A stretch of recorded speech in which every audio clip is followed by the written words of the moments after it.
at some point, but we'll talk about it. So WWE bought AAA, right?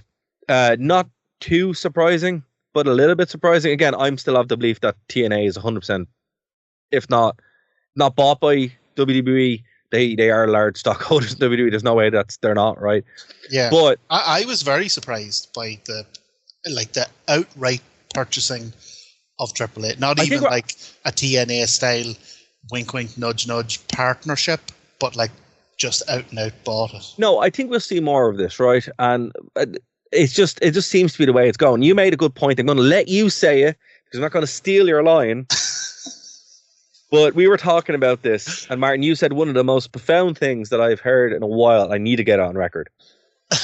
Well, no, we were just talking about the kind of old TV wars, like the Attitude Era wars, and you were saying that the previous kind of wrestling war had been fought on the shows and on TV, and this current iteration of the wrestling war is being fought like in boardrooms and in kind of backroom meetings and stuff like that. I think like with Tony Khan buying Ring of Honor, that kind of changed the game a little bit. Buying Ring, because like the tape library alone would have been worth it for WWE to buy, and that's probably 100%. I'm so surprised they didn't. Yeah, so am I. But that's what I'm saying to you. Obviously, that was a different regime. Vince probably never saw any value in it.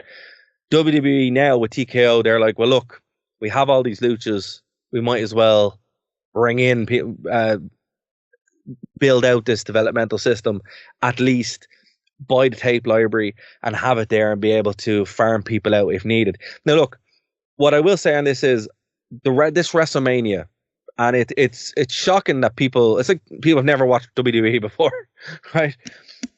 This WrestleMania is a story WrestleMania. The whole point, and that's usually the way it is. Your 5 and 10 is when you get your big payoff. Like, finish the story, as lame as that is. It did finish the story. That's done. Like, Cody Rhodes is finished. He is done. There's nothing for Cody Rhodes left to do. He has done what he set out to do. It had the big moment. It's the big Endgame thing. But even look at Endgame. Do you think he takes a prolonged break now? I hope he goes back to AEW. And pleads for his job back. No, thank you. Yeah. No, thank you, Cody. But what I'm saying is, like, they have to rebuild, right? Coming out of this, like, if Cody had won, not only would I be furious because I hate Cody Rhodes, but it would have given them nowhere to go. Coming out of this WrestleMania, and look, I get it. I'm not a huge fan of it because it should end stuff, but it doesn't. The build for this WrestleMania was actually horrific. It was really, really bad. But by doing what they've done, right? Let's look at what they have, right? Jey Uso now is a very weak world champion. He's going to either have to show that he is a good world champion, or he's going to get killed by everybody. You have Bill. Hold on. Sorry, let me list through it. Let me list through it. Right, Charlotte Flair has been beaten. Tiffany Stratton has been shown that she's beat Charlotte Flair. She is legit, right? We have Seth Rollins siding with Paul Heyman, screwing over CM Punk and Roman Reigns. That opens up a whole new dimension, and then Seth obviously joining with Braun Breaker the night after on Raw. That's a whole new dynamic which we have not had in a long time. The bloodline is completely gone. It is finished, right? Night 2, we have Dominic Mysterio actually getting his flowers for the first time, winning the IC championship, and really, coming into his own. AJ Styles has a really cool little feud there. Coming out of that sphere, he's crafted his own little element. Randy Orton defeated my guy Joe Hendry. Joe Hendry had his WrestleMania moment. What more do you want, right? But it means Joe Hendry now probably WWE bound, as you said. We've said this for a while. Looks like it's probably going to happen. Randy Orton was rebuilt, and obviously he's facing John Cena. And then, most importantly, John Cena is your world champion, right? His story is now he's in there for himself. He doesn't care. It's for him. That is more interesting than anything. Like that result is more interesting than anything we've had in WWE this entire year, because there is reasons for stuff happening. They're not just having matches or people showing up or whatever. It's actually a really good hand that they have. Now, the real killer, and I will concede this, and I do feel for people who paid $4,000. Was it $4,000 for a ticket? Oh my god, some of them front row, not even front row. Some of those like just floor level tickets were several $1,000s. Yeah, like the cheap seats were like $1,500 for the night, for the 2 nights, and then the floor were like it was several $100s to be sitting like so far away that you couldn't see. Like the tickets that were several $100s for Mania were like the ones that for All In, but were like £35. Yeah. But what I'm saying is, like, I feel for those people, and but it's so funny. There was the reaction to this online where people are like, "Oh my god, it's the worst WrestleMania ever." It clearly is not. You haven't seen WrestleMania 15. You haven't seen WrestleMania 14. You haven't seen WrestleMania 2000. WrestleMania 9. WrestleMania 9. There's, or pretty much any of the ones after 25.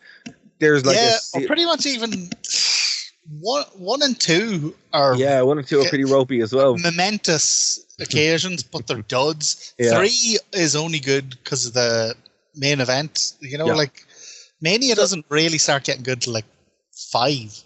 And then the good WrestleManias are the result of a storyline being paid off. Like WrestleMania 40 was fantastic because it paid off all these stories and had these moments. This WrestleMania really was just kind of a rebuild because Cody Rhodes is a massive dud. He has done nothing. There is no reason to have him as the world champion. He's done everything he can. John Cena was the right choice.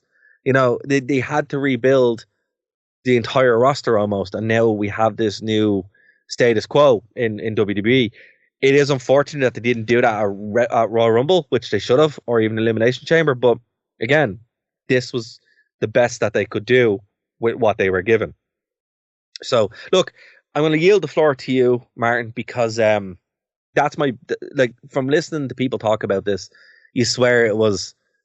You swear they've never seen wrestling before. It really is strange. And look, I understand the annoyance, but WrestleMania is just a show, guys. It's not the be all and end all. It really isn't. There'll be another one next year. There'll be 2 next year. There'll be 2 next year. And every year. And then there'll be a SummerSlam in a couple of months, and then there'll be a show in Riyadh. It's like it's just a big show, and a good rule of thumb really is you're 0 and 5. Or you're 5 and 10, whatever way you want to count it. That's when your big payoffs happen. It's just the way WWE is. I was not expecting the reaction to be so bad, but there was one thing that caught me off guard on this show, and that was when Joe Hendry showed up. I jumped out of my seat, Martin. I was so happy, so happy. Well, look, I like that was a fair and impassioned rundown. So I don't want to be jumping in and being negative. Like I say, I'm no secret of the fact that I'm much more of a match guy. Like the matches are the big thing for me.